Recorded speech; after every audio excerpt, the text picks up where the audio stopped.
IT job కోసం try చేస్తున్నారా? Coding tutor లో ట్రైనింగ్ తో పాటు స్టైఫండ్ అండ్ 100% జాబ్ గ్యారంటీ. సున్నపు చెరువు పరిసర ప్రాంతాల్లో కూల్చివేతలకు సంబంధించినటువంటి దానికి సంబంధించిన యజమానులు ఇక్కడ ఉన్నారు, వారితో మాట్లాడదాం. నోటీస్ లేదు, ఇన్ఫర్మేషన్ లేదు, ఏమి ఇన్ఫర్మేషన్ లేదు సార్. నోటీస్ ఏమి లేదు, ఇన్ఫర్మేషన్ ఏమీ లేదు. కనీసం మేము పొద్దు నుంచి అడుగుతున్నాం, పొద్దున్న 8 వచ్చాం మేము అడుగుతాం, రిక్వెస్ట్ చేస్తాం సార్ మాకు 2 hours టైం మేము సామాన్ తీస్తామంటే అది కూడా ఇస్తలేదు. మాకు చెప్తున్నాం ఆ సార్తో మాట్లాడుకో, ఈ సార్తో మాట్లాడుకో ఇటు చెప్పి కొన్ని నుంచి చెప్తున్నాం అంతే. ఇప్పుడు కూడా అదే మాట అంటున్నారు, కనీసం ఆపండి మేము సామాన్ తీసుకుంటూ. ఇప్పుడు లేదు, ఆ సార్తో మాట్లాడుకో, మాకు సంబంధం లేదు. మీరు నిర్మించిన నిర్మాణం కంటే కూడా ఆ లోపల ఉన్నటువంటి సామానే ఎక్కువ ఖరీదని చెప్పేసి అంటున్నారు. కనీసం అది 4-5 కోట్లు ఉన్నాయండి వెలు. మేము ట్యాక్స్ కడుతున్నాం అండి, మొత్తం వ్యాపారం చేస్తాను, ట్యాక్స్ కడతాను, అన్నీ చేస్తాను.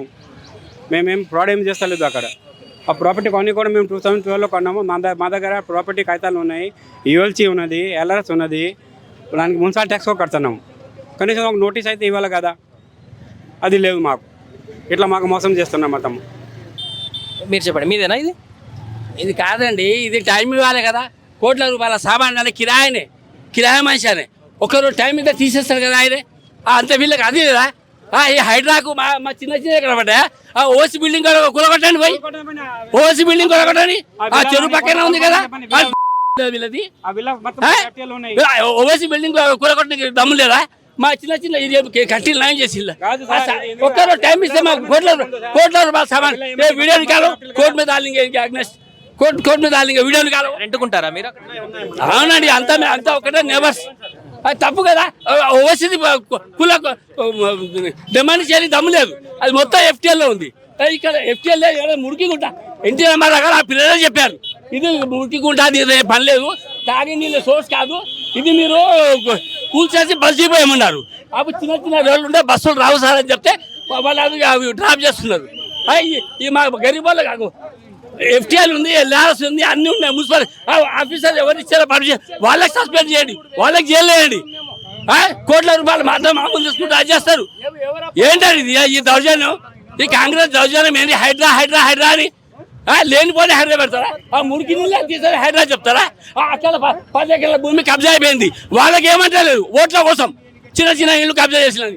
ఇక్కడ అని చెప్పి మాకు తగి చేస్తున్నారు. ఇది మాది government, central government society land ఇది. అది నమ్మకం తీసుకున్నాం. ఇప్పుడు 1994లో తీసుకున్నాం మేము. ఆ ఓసీ తీయడానికి చేతనే తెలియదు వీళ్ళకి. మా చుట్టూ దొరికింది వీళ్ళకు. ఎక్కడ ఇవ్వలేదు, టైం ఇవ్వలేదు నాకు. టైం ఇస్తే మేము ఎందుకు పెట్టుకుంటామండి చెప్పండి?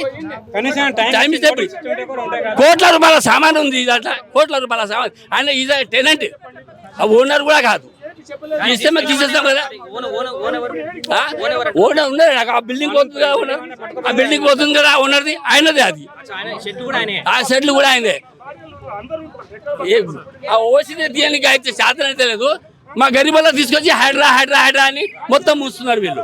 మీరు చెప్పండి, ఎంతకాలం నుంచి ఉంటున్నారు వీళ్ళు ఇక్కడ? 2012 నుంచి. అవును, రెంటెడ్ అంటున్నారు, ఇప్పుడే చెప్తున్నారు. 50% రెంట్, 50% ఓన్.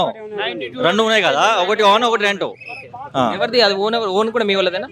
లేదు, ఇక్కడ పక్క ఇప్పుడు వాళ్ళు ఏంటి రిక్వెస్ట్ ఏం చేస్తున్నారు మీరు? అదే సార్, మాకు 3 years టైం మాత్రం ఖాళీ చేస్తా ఉంటున్నాం, తర్వాత కొట్టండి అంటున్నాం. సామాన్ 4-5 కోట్లు సామాన్ మాత్రం డ్యామేజ్ అయిపోతుంది కదా, అది ఎవరు రెస్పాన్సిబిలిటీ చెప్పండి? ఉదయం ఆ బిల్డింగ్, ఆ పెద్ద బిల్డింగ్ ఉదయం నుంచి కూలగొడుతున్నారు కదా, దగ్గర ఓనిస్తలేరు కదా, అసలు రావద్దు అంటున్నారు దగ్గరికి. అప్పు తెచ్చి సామాన్ కొనుక్కొచ్చిన వాళ్ళకి అప్పు కట్టాల్సిందే కదా. మరి ఆ టైం ఇవ్వకపోతే ఎట్లా బతికేది? ఇక్కడ స్థానికంగా ఉంటారు. మాది ఇక్కడ ఒక ఫ్లాట్ ఉంది, దాంట్లో సామాన్ పెట్టిన వాళ్ళు కిరాయికి పెట్టుకున్నారు గోడౌన్ టైప్లో. వాళ్ళకి టైం ఇస్తేనే కదా. అది పూర్తిగా వాళ్ళు భావోద్వేగంతో ఇక్కడ ఉన్నటువంటి కొంతమంది రెంట్కు వేరే వాళ్ళు ఇచ్చినటువంటి దానికి రెంట్కు ఉంటున్నాం మేము.